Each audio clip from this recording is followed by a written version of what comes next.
Dan Erickson e Ben Stiller já provaram nos 2 primeiros episódios da segunda temporada que vão dar um nó na nossa cabeça. Por isso, organizamos cronologicamente os fatos para que fique mais fácil entender tudo o que aconteceu até agora na segunda temporada. Vem ver comigo depois da vinheta.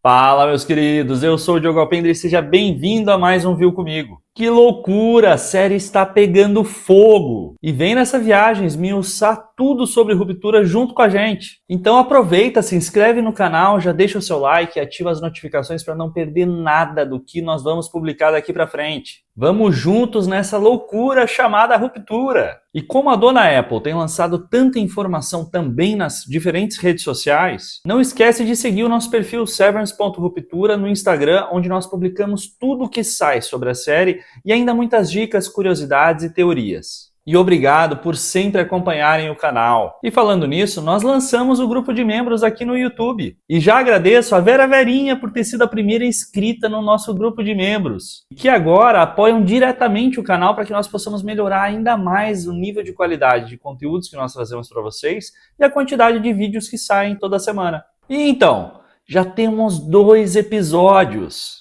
Faltam 8. O Dan Erickson já tinha dito em entrevistas que uma das ideias que ele tinha para a primeira temporada era ter um episódio totalmente INI, ou seja, onde nós só víssemos o andar de ruptura e as transições que os INI sentem quando estão lá. Mas que ele tinha sido convencido de que não faria sentido naquele momento. Mas aparentemente agora para a segunda temporada foi ele quem convenceu a equipe a fazer isso. E foi o que nós tivemos. Um episódio, o primeiro episódio totalmente INI, e o segundo episódio totalmente out. E com isso, nós é quem pagamos o pato. Ficou confuso com a cronologia? Então, se você perdeu alguma coisa nessa linha temporal, agora nós vamos organizar os pontos mais importantes. No final da primeira temporada, todos sabemos o que acontece. Mas afinal, quais foram os acontecimentos que se seguiram depois do Miltic derrubar o Dylan e desativar os INIs fora da Lumon? No momento em que o Dylan solta as alavancas, imediatamente o Alt do Mark acorda após gritar "Ela está viva" e conversa com a Devon e com o Ricken para entender o que tinha acontecido. E aqui nós vemos a relação que os 2 irmãos têm, Devon e o Mark, e é muito legal ver como a Devon percebeu rapidamente que ele tinha voltado a ser o Alt. Enquanto isso, ou seja, praticamente ao mesmo tempo, o Miltic manda o Dylan embora da Lumon com um saco de gelo na cabeça. E vemos a Helena levando uma bronca do seu pai no banheiro. E a postura dela é de quem parece já estar acostumada com isso. Até uma posição meio de soldadinho dela. A Helena e o Sr. Drummond, que é a personagem do Olafur Darri, que parece uma mistura de braço direito do Jamie Egan e ao mesmo tempo o porta-voz do conselho, combinam de enviar alguém para falar com os Alts e descobrir com quem os INIs falaram. Nisso o Miltic vai falar com a Helena no 5º andar e recebe as ordens de que é ele quem deve ir falar com os Alts e investigar tudo o que aconteceu. Quando o Miltic pergunta se deve demiti-los, a Helena solta a frase que o Kir guia a sua decisão. Ou seja, como novo gestor do andar de ruptura, a decisão é dele. E ao mesmo tempo aqui nós vemos a força da religião Kir dentro do universo da Lumon. Em seguida, a Helena vai conversar com a Cobell e convida ela para criar o Conselho Consultivo da Ruptura, que é praticamente uma aposentadoria com diploma de honra e mérito. E nitidamente ela queria voltar a gerenciar o andar de ruptura. Mas essa vaga já tinha sido dada ao Miltic. E aparentemente a Helena não confia muito na Cobell. Parece que ela não queria que a Cobell estivesse no andar de ruptura. Provavelmente isso não faria sentido com o plano que ela está articulando. Nisso, nós vemos que o Miltic vai até a casa do Irving e decide demiti-lo. Depois, vai até a casa do Dylan e também o demite. E embora ambos tenham ficado super abalados por terem sido demitidos, vemos aqui que são por motivos diferentes. O Irving queria continuar o próximo passo do seu plano, que tem alguma relação com essa investigação que ele está fazendo da Lumon. Enquanto o Dylan nitidamente vive uma vida mais difícil e precisava mesmo do salário e dos benefícios que a Lumon oferecia. E aqui fica claro que o Miltic e o Dylan não se conhecem, não têm uma relação fora da Lumon. E aparentemente o Dylan aceitou fazer a OTC e ser ativado em casa naquele dia no armário por pura necessidade de manter o seu emprego. Enquanto o Miltic faz essa via sacra na casa de cada um dos Alts, a Helena grava uma declaração pedindo desculpa por tudo o que houve, dizendo que ela falou aquelas besteiras como uma brincadeira por culpa da bebida que ela tinha ingerido junto com uma medicação para urticária. Agora, será que essa mensagem vai para o conselho ou vai para algum tipo de acionista ou benfeitores da empresa? Na casa da Devon, ela hesita em falar para o Mark que acha que o Winnie dele estava falando sobre a Gemma quando gritou ela está viva. E aparentemente por saber o quanto a perda dela fez ele sofrer. Claro, ela não deseja que ele reviva isso de forma nenhuma. Ainda mais por algo que ela nem tem certeza. E aqui recebemos o presente do novo nome da série, Cobelvig, dos mesmos criadores de Senhor Milkshake. Quando Miltic chega até a casa da Devon, após investigar ali o que houve, diz ao Mark que espera ele na Lumon para trabalhar na segunda-feira. Ou seja, aqui provavelmente estamos na sexta-feira. E sabemos aqui também nessa conversa que os Innis ficaram ativos por 39 minutos, se acreditarmos no que o Miltic diz. Sabemos que ele não é nada confiável, né? E aqui, detalhe para Devon que não confia nada no Miltic, que não faz nem questão de esconder. Team Devon, nossa heroína. E detalhe também para o capacete do Miltic, que parece ter uma câmera, e ele deixa virado para os três durante a conversa. Na Lumon, a Helena vê as gravações e descobre o beijo da sua Innie em Mark. O olhar dela parece mais de surpresa do que de indignação, talvez até um pouquinho de inveja. A sensação é de que ela não imaginasse que isso era possível. A Innie dela ter uma vida mais feliz que a dela? E com isso ela quer saber mais sobre essa vida e a liberdade que a Innie dela tem e que ela não tem direito de ter como Alt. Em outro dia, e aqui provavelmente o dia seguinte, ou seja, sábado, o Dylan tenta conseguir um emprego numa empresa de portas. E aqui nós vemos aquela cena que foi divulgada nos materiais promocionais, o Dylan conversando com a personagem do Adrian Martinez, que no fim entrevista ele para um emprego. E aqui nessa conversa fica claro que o Dylan precisa do plano de saúde. E essa entrevista é uma sátira da história do próprio Dan Erickson, que criou a Ruptura, criou a história de Ruptura, enquanto ele trabalhava numa fábrica de portas. E nessa conversa nós descobrimos que a Lumon fabrica suas próprias portas, ou seja, eles fazem mesmo de tudo. E que os ex-funcionários da Lumon que realizaram o procedimento de ruptura sofrem um preconceito enorme, o que diz que a ruptura é mesmo polêmica e provavelmente depois que eles fazem a ruptura eles não conseguem emprego em outros lugares. No carro, depois da entrevista, nós vemos o Dylan falar com a esposa dele por telefone e ele trata ela muito mal. E muito parecido como o Winnie dele tratou o Irving no dia em que soube que ele tinha um filho e logo antes de atacar o Miltic.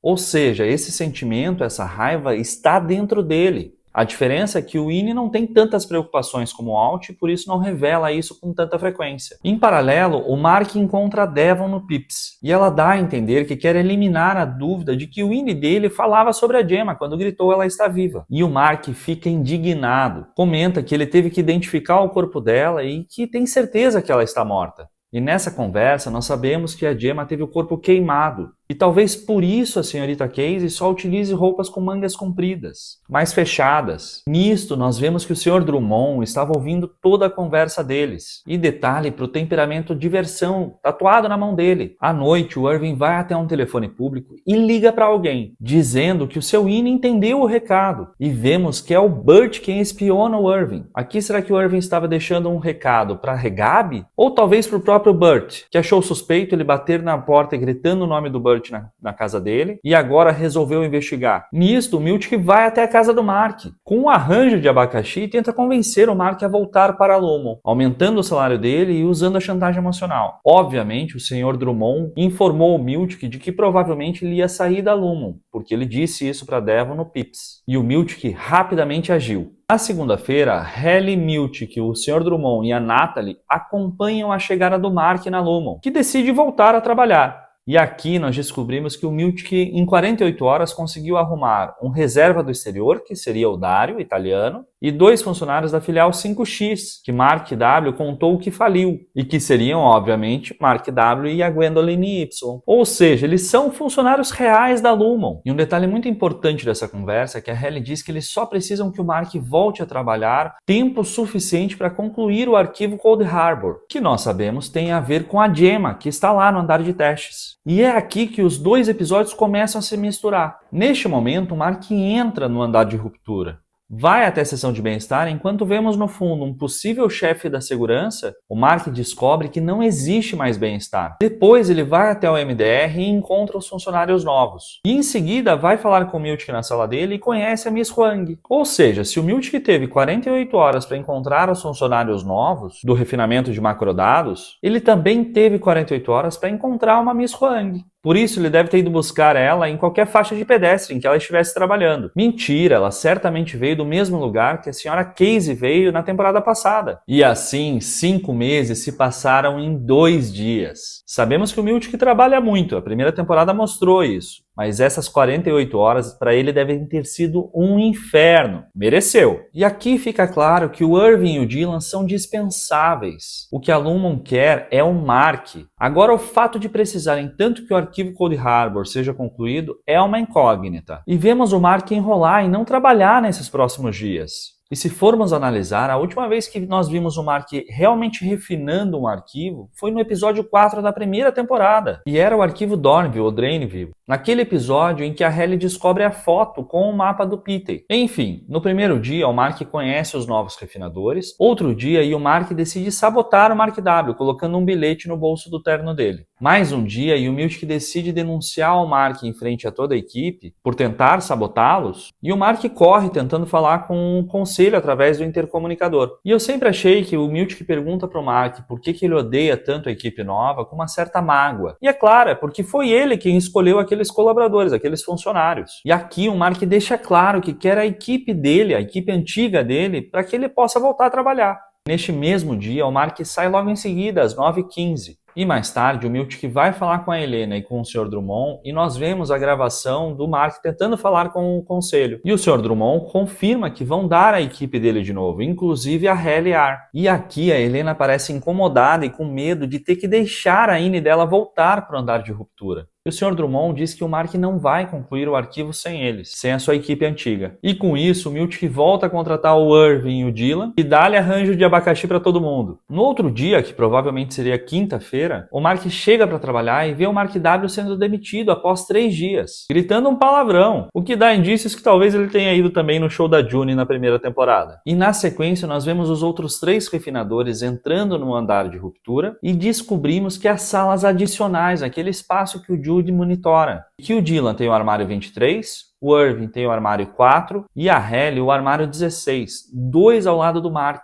Quando os Ines entram, eles dão de cara naquele quadro insano do Kir perdoando os traidores. Lembrem-se, aparentemente se passaram 3 dias. Os refinadores se juntam e vemos todo o desenrolar do primeiro episódio. Sala de descanso nova e a falsa sensação de livre-arbítrio de que em algum momento eles pudessem decidir sair dali e não voltar mais. Agora vamos lá. Eles gravaram uma animação em stop motion, conseguiram Keanu Reeves para fazer a dublagem do prédio da Lumon. Hi, you probably don't recognize me. Tiraram as câmeras de segurança e criaram um projeto para a sala de visita familiar para o Dylan, que até então, assim como o Irving e os outros 3 refinadores, são completamente dispensáveis e insignificantes para esse plano sobre o Cold Harbor. E tudo isso para que o Mark voltasse a trabalhar e concluísse o arquivo Cold Harbor. E ao final do episódio, enfim, os refinadores decidiram ficar, e o Mark volta a trabalhar com força no arquivo. Helena, o Sr. Drummond e o Miltic conseguiram o que eles queriam. O Mark está trabalhando como nós não vemos ele trabalhar desde que a série começou. No fim do dia, ele volta para casa e encontra Cobell arrumando suas malas no carro. Provavelmente para viagem que vemos ela fazer em seguida. Será que aqui ela aceitou a proposta da Helena? Nesta conversa com o Mark, ela diz que o Mark é muito fácil de ser manipulado. E ele pergunta sobre a Gemma e a reação dela deixa ele com uma pulga atrás da orelha muito forte. E a sensação de que a Gemma pode mesmo ter algum envolvimento nessa história. Agora os jogos começam e tendo em conta que o próximo episódio se chama Who's Alive? Quem está vivo? Provavelmente veremos o Mark tentando se comunicar com o seu Ine através daquela luminária. Agora alguns pontos importantes. Não sabemos há quanto tempo Mark está refinando o arquivo Cold Harbor,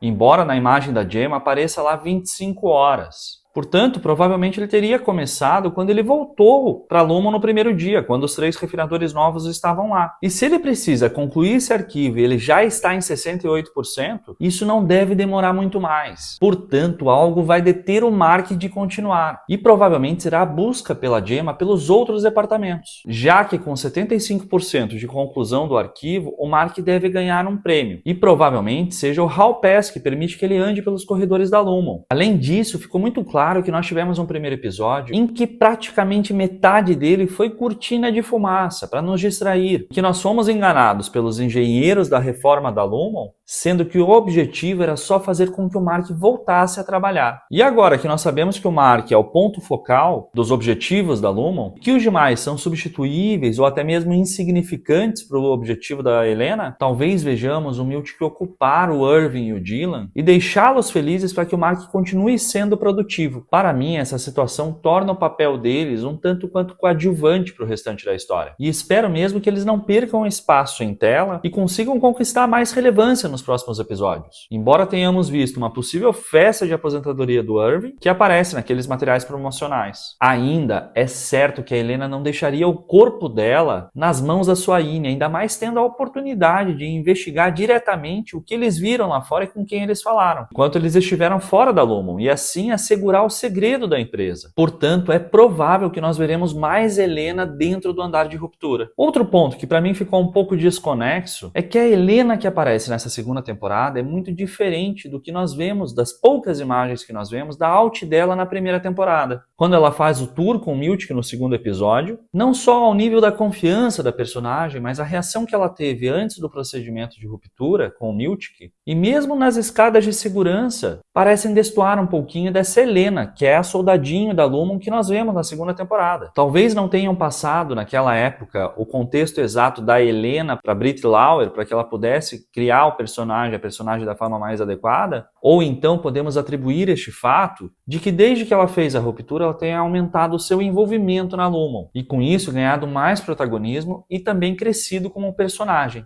Enfim, muitas novidades em relação à primeira temporada. Confesso que eu gostei mais do segundo episódio do que do primeiro. E acho que, embora nós tenhamos muita expectativa para saber e conhecer os novos departamentos que vão ser apresentados na Lumon, estou mais curioso para saber como os Alts e a Devon vão reagir daqui para frente. O mundo exterior precisa ser mostrado mais. Vamos lá, ruptura, vamos lá, Dan Erickson e Miss Tiller. Continuem com esse alto nível, mas não nos enlouqueçam, hein? Comente aqui embaixo o que você achou desses 2 primeiros episódios e o que você espera do que vem aí pela frente. Não se esqueça, se você não tinha visto nada disso, agora você viu comigo.